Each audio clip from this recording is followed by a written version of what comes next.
everybody. Today we are going to be making ganache.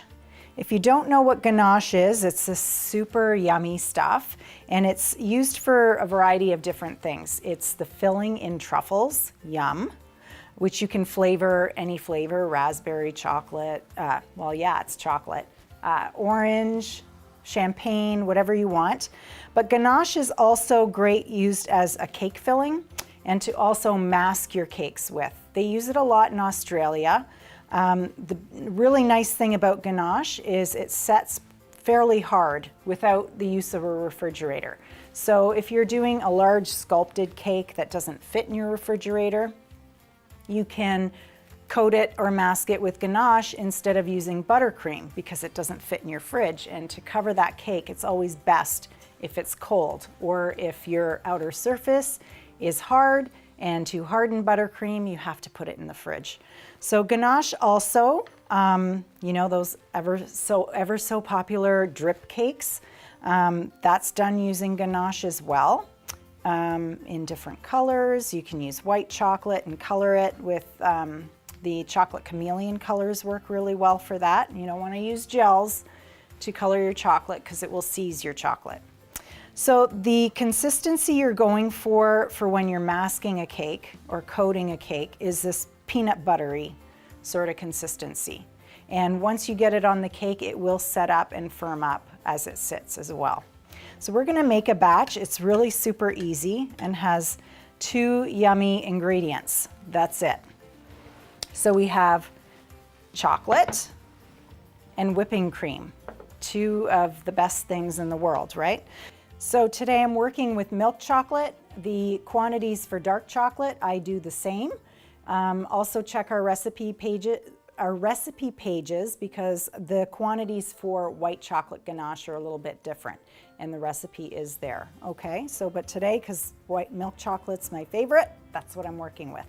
So we have 500 grams, sorry Americans, 500 grams of milk chocolate, and it's good quality chocolate. You want chocolate that you'd want to eat, okay? It's couverture chocolate, which means it's pure chocolate. It's not a candy coating, which I often recommend.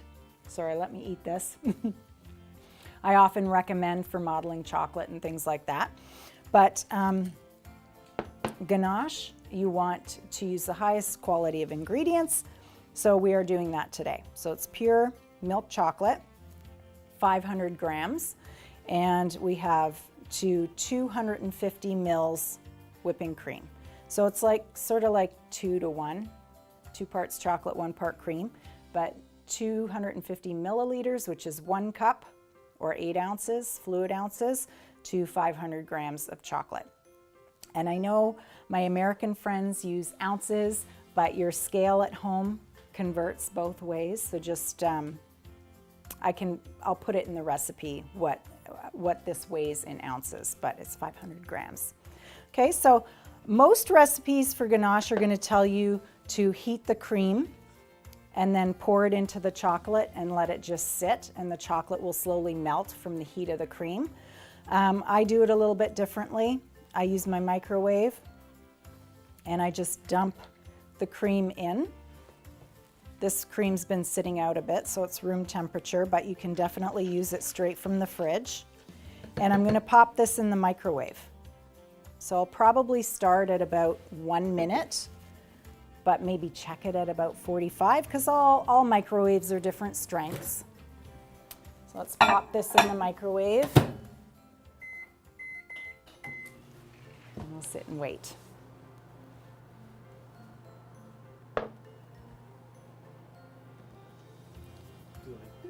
A little elevator music. Okay, so that was 1 minute in the microwave. I'm just going to give it a little bit of a stir. Our chocolate's starting to melt, but not completely.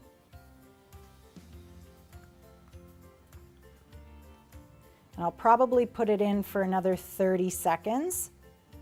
But this microwave is a little stronger than the one I have at home, so maybe I'll do 20 just to be safe, okay? But you can see not all the chocolate is melted. So I'm gonna put this back in. Maybe I'll do 25 seconds. Living on the edge. Okay, let's see what we've got here. I might have to put it in for a little bit longer, but I think we're gonna be okay. So at this point, pretty much, I believe my chocolate is all melted, and now it's just carefully stirring. You don't wanna slop this all around. I did that yesterday when I was making this batch. I was a little bit aggressive with my stirring, and it splashed everywhere. But it's super glossy and beautiful and shiny. If you are going to use this as a drizzle or a drip on your cake, you want to let it cool, because if you put it on warm on your cake, not cool so much that it starts to set like this, but just room temperature, because if you pour this on your cake warm, it's going to melt the buttercream underneath and you're going to get a huge mess. Really quite. It'll still taste good, but it'll be ugly. So I'm almost there.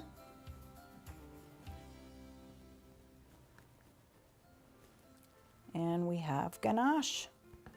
Super simple. So like I said, this is great for a drip cake or to drizzle over a chocolate cake and enrobe it, like a sacher torte. And otherwise, if you're going to use it to mask your cake, you're going to cover it with some plastic wrap and let it sit for a few hours, preferably overnight, and then you'll get this peanut buttery consistency, which is perfect for masking your cakes, okay? Especially your 3D cakes.